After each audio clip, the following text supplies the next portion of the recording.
Հարածանի մարտավարական պարտությունը ծանր հետք թողեց Լուկուլոսի զորքերի մարտական ոգու վրա։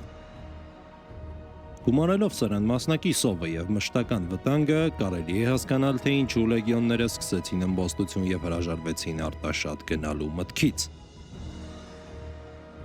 Թշնամական երկրի սրտում ծանր հետևանքներ սուլացող այս ըմբոստությունից խուսափելու համար Լուկուլոսը հնազանդվեց զորքի պահանջին և սկսեց նահանջ դեպի Ասորիկ։ Նահանջը փորձառու հրամանատարը կազմակերպեց Ստավրոսյան լեռներով, ճանապարհին որոշելով պաշարել Տիգրանի նստավայրերից մեկը՝ Մզբին բերդաքաղաքը։ Հայոց արքան նախապես ուժեղացրել էր Մզբինի կայազորը և նշանակել բերդապահ իր եղբորը՝ Գուրասին։ Հռոմեացիները, որոնք մինչ այդ զգուշանում էին կռվել արտաշատում, հասնելով Բերդի մատույցներին հապճեպ, սկսեցին Մզբինի պաշարումը։ Իմանալով, որ Մզբինում էր պահվում արքունական գանձերի մի մասը, կարելի է հասկանալ, թե ինչով էր պայմանավորված հռոմեական զորքի այսօրինակ քաջությունը։ Պաշարման առաջին ամիսներին պաշտպաններին հաջողվում էր քշել հռոմեացիներին նետերի տարափով և այրվող նավթով, սակայն անձրևոտ մի գիշեր հռոմեացիներին հաջողվեց գրավել դրսի պարիսպները։ Մի քանի օր անց նրանք գրավեցին նաև ներքին պարիսպները, ինչից հետո միջնաբերդում ամրացած արքայի եղբայրը և բերդապահ զորքը անձնատուր եղան որոշակի պայմաններով և ազատ արձակվեցին։ Միայն պոնտացի զորավար Կալիմաքոսը, որը 3 ամիս ղեկավարել էր պոնտական Ամիսոս քաղաքի պաշտպանությունը հռոմեացիների դեմ, համարվեց հանցավոր և շղթայվեց։ Մզբինի առումը Լուկուլոսի վերջին հաջողությունն էր։ Այնուհետև նրա աստղը հետզհետե խավարեց և հռոմեական զորքը, ինչպես կտեսնենք, անփառունակ կերպով հեռացավ Հայաստանից։ Մինչ հռոմեական զորքը երկար և դժվարին լեռնային ճանապարհներով հասնում էր Միջագետք և պաշարել էր Մզբինը, Տիգրանը և Միհրդատը փոխանակուսալքված Լուկուլոսին հալածելու, հարձակվեցին հռոմեական կայազորի վրա Պոնտոսում և Տիգրիսի հյուսիսային կողմում։ Տիգրան մեծը Եվպատորին տրամադրեց ևս 4000 հեծյալ և Միհրդատ Եվպատորը գլխավորելով արդեն մոտ 8000-անոց բանակ, արշավեց և սկսեց արևելյան Պոնտոսի ազատագրումը հռոմեական լծից։ Միհրդատի արշավանքին զուգահեռ Տիգրանը ոչնչացրեց հռոմեական կայազորը հարավային հայքում և սկսեց նոր զորահավաք։ Միհրդատը իր հերթին ավարտելով արևելյան Պոնտոսի ազատագրումը, հավաքելով նոր զորամասեր և վերագրավելով փոքր հայքի տարածքը, հանդիպեց այդտեղ հռոմեական կուսակալ Ֆաբիուս Ադրիանուսի լեգիոններին։ Նախապես պայմանավորվելով իր նախկին դաշնակից թրակիացիների և պոնտացիների հետ, որոնք ծառայում էին Հռոմի օգնական զորամասերում, Միհրդատը ճակատամարտի ժամանակ շրջափակելով թշնամուն պարտության մատնեց Ֆաբիուսին, որը հռոմեական զորքի մնացորդների հետ փախուստի դիմեց և ամրացավ Կաբիռա բերդաքաղաքում։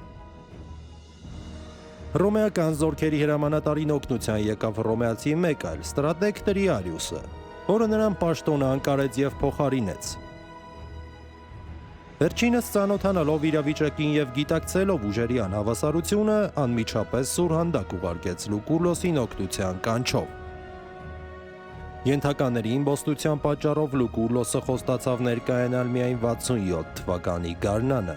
փաստացիորեն թողնելով Կաբիռայի կայազորին միայնակ հայ պոնտական զորքերի դեմ։ Ըստ Մանանձյանի, Լուկուլոսի հրամանատարության տակ գտնվող հռոմեական զորքերի մեծ մասի 20-ամյա ծառայությունը հասնում էր ավարտին 67 թվականին։ Բացի այս, տասնյակ արշավանքների ընթացքում հարստացած լեգիոներները մտադրված չէին վտանգել իրենց կյանքը և բարեկեցիկ ապագան։ Զորքի քմահաճույքով Լուկուլոսը ստիպված եղավ նաև հետ քաշվել Գալատիա։ Կարծես այսքանը քիչ էր, Լուկուլոսին հեղինակազրկել էր նաև այն փաստը, որ Հռոմում համարելով նրան թույլ և անկարող, զրկել էին արևելյան լեգիոնների հրամանատարությունից։ Նրա փոխարեն նշանակվեց դեմոկրատ զորավար Գլաբրիոնը, որը ուղարկվեց Գալատիա Լուկուլոսին փոխարինելու։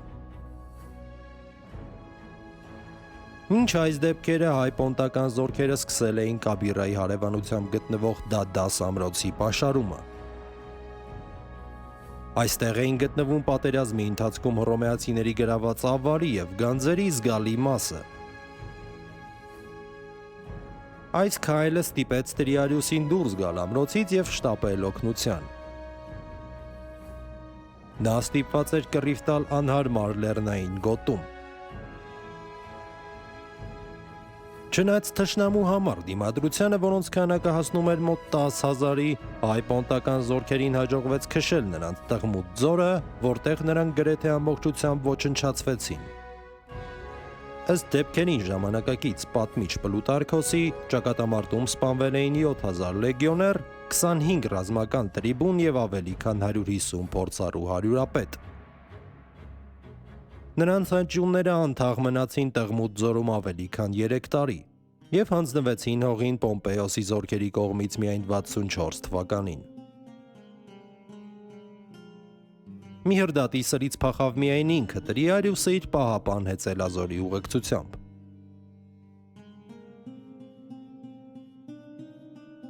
Այսպիսով, հայ պոնտական ուժերին հաջողվեց դուրս շպրտել հակառակորդին թե Պոնտոսից եւ թե Մեծ Հայքից։ Նույն այս 67 թվականին պոնտական զորքերը սկսեցին ավիրել հռոմեական Բյութանիայի գյուղերը, իսկ Տիգրանը կողոպտում եւ ավիրում էր Կապադովկիա, որտեղից հերթական անգամ փախավ Կապադովկիայի Արիոբարզանես թագավորը, չստանալով օգնություն ոչ հռոմեական Կիլիկիայից, ոչ էլ այլ հռոմեական կուսակալներից։